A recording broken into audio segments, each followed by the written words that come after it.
Hello friends, कसं solve करणार पहा इकडे.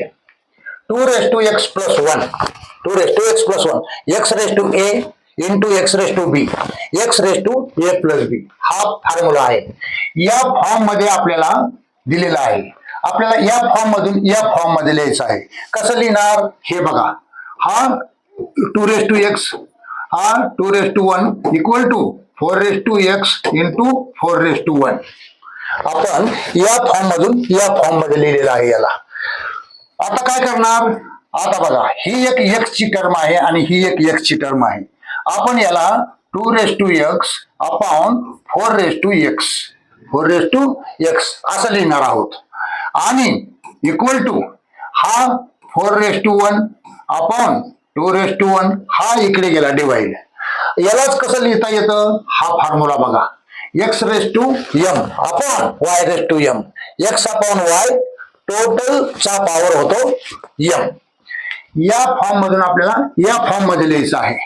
हे 2/4 याचा x याला असं लिहिता येतं इक्वल टू हे 4/2 हे 4/2 4 चा पॉवर 1 4 2 चा पॉवर 1 2.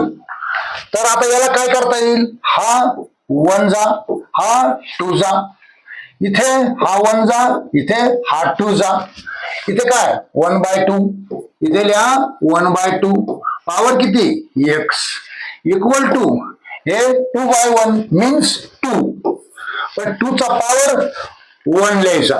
का लिहायचा याच्यावर काही फरक पडत नाही. इकडे पॉवर आहे म्हणून आपण इकडे पण पॉवर लिहिलेला आहे. आता काय करता येईल. हा थर्ड फॉर्म्युला पहा. हा थर्ड फॉर्म्युला पहा. या 2 ला जर वर घेतलं तर हा मायनस होतो.